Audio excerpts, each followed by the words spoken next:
bookworms, Jess the bookworm here. So I want to do a tag today just discussing different reading habits.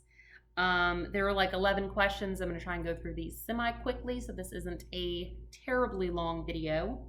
The first question is, do you have a certain place at home for reading? Honestly, there are two places here in our current living situation, which is a one-bedroom apartment where I typically like to read. Either I'm on the couch, which there are windows here that provide a lot of light. I like to have that natural light. If not, in our bedroom on the bed, typically I try and get an hour to an hour and a half of reading done every night. And I like to just be cozy in bed while I'm reading. Plus, my cat can then snuggle with me because she's normally there. So those are my certain places. Second one, bookmark or random piece of paper? Both. So I'll show you some of the examples that I have here of things that I use. First of all, throwback to Legolas and Gimli bookmark that I've had for like forever. I have a book that I got just from like, I don't know, just like a little pickup freebie pile, obviously well loved now. Got this one that came in a book that I bought, telling me that I can get credit for books. There's of course receipts. I like those. I have like a little thing from an Easter celebration thing that I think I've had this for like a long time. And then my sister recently gave me, I think these are beautiful. One of them is actually in the book. That's my Ravenclaw one. But these are magnetic Harry Potter bookmarks. So they just have magnets and they make a very satisfying little click noise when you put them on your page. So I'm really liking those. But typically I just use like whatever is laying around. And so I have various little pieces and bits and bobs that I put in books to keep my place. Can you just stop reading, or do you have to stop after a chapter or a certain number of pages?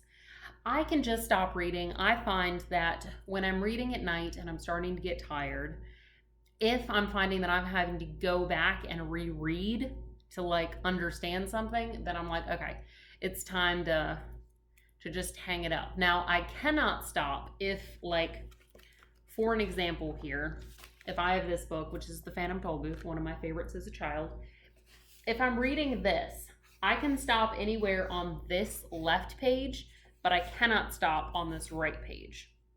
I know, that may seem strange, but I just always know when I open up my book, okay, I'm somewhere over here on the left, so I can look here, but I'm never gonna be on the right side. So, I don't know if I'm strange. I don't know if anybody else does that. Let me know in the comments if you do. Fourth, do you eat or drink while reading? I will drink a cup of coffee or a cup of tea or water while reading. I typically will not eat while reading at all unless I'm listening to an audiobook, just because, I don't know, I just don't want to get any food on my books because I love my books and I like the smells that I get from my books, and I don't want food smells to be on my books. Because I think only food smell should be on my food. Hope that makes sense. So drinking, yes. Eating, no. The fifth one, multitasking, music or TV while reading. I can do maybe music at a low volume, but it can't have words. And TV, absolutely not. Absolutely not. And if somebody else is watching TV, I need to kind of like remove myself from that, because I just get distracted and I start like thinking that what I'm hearing happening in a show is happening in my book, and then I just get very confused. So my husband is super sweet. When I'm reading, he will usually put on headphones to watch TV or play video games or whatever. So that's amazing for me. But no, multitasking, well, the one multitasking thing I can do is when I'm listening to audiobooks and driving. I can do that fine. Otherwise, no. One book at a time or several at once. several at once. But when it says several, like, I think the most would be like 3. I think maybe I have 4 going right now because I have an audiobook, like high fantasy book. Oh no, it's only 3. So audiobook, high fantasy, and then I have a nonfiction book. And I find that that's a good blend to have very different things. And my 2 books, my audiobook is another fantasy, but it's completely different. So my 2 fantasies are totally different, and my nonfiction is just obviously real. So that's completely different. So I feel like all my books have to be so different, or else I start mixing up the plot, which is terrible. Reading at home or everywhere? Reading at home is what I prefer. But listening to audiobooks, I can do pretty much anywhere. I listen to them while driving. I listen to them while taking a walk. But reading like a physical copy book, I just enjoy reading so much that I want to like be in a place where I just feel like, okay, I can just focus on my book. And again, when I'm reading a physical copy one, I just feel like I can't do that everywhere because I need to be like, you know, talking to people or like, you know, not looking crazy, because sometimes I'll be looking crazy when I'm reading books and something intense happens. I might just like, what? And then people are going to look at me. So that's not good. Let's see the next question. Reading out loud or silently in your head?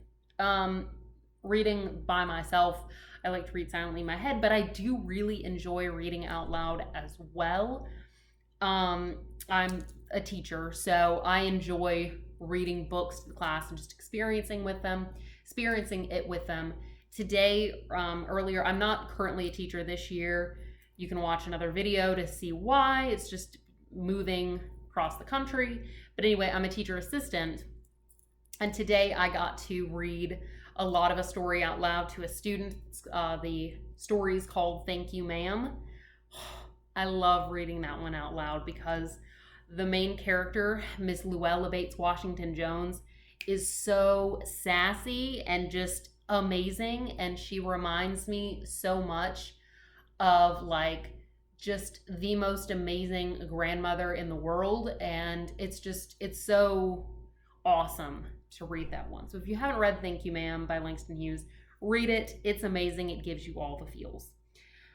9, do you read ahead or even skip pages? No and no. I never skip pages. I mean, I could see doing that for, like, I got my master's in library science. We had to read chapters of books. I skimmed, especially when it was a lot of reading. I wouldn't read every word because it was a lot of reading.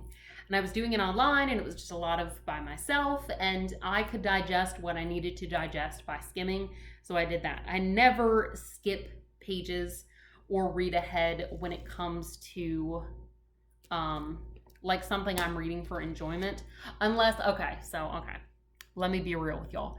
If I'm reading a paragraph and somebody's like, oh my gosh, no, and then there's a bunch of text, and then I can like in my peripheral see somebody's name, sometimes I will like glance down to see if the author has like done me wrong and killed one of my favorite characters. Sometimes I'll do that, but no, typically I try not to. And if I know I'm going to be tempted to, I put my hand over it. I have to like block myself. 10, breaking the spine or keeping it like new? I think it depends. I do like to keep, so sometimes I'll be like reading a book and I'll be like holding it like this, tilting it to see all the stuff without trying to break the spine. But I find when I'm just really enjoying a book, no, I mean, it's fine. I'll bend that thing back and just read because, I kind of feel like my enjoyment of the book trumps having like a gorgeous spine. I don't know. 11, do you write in your books?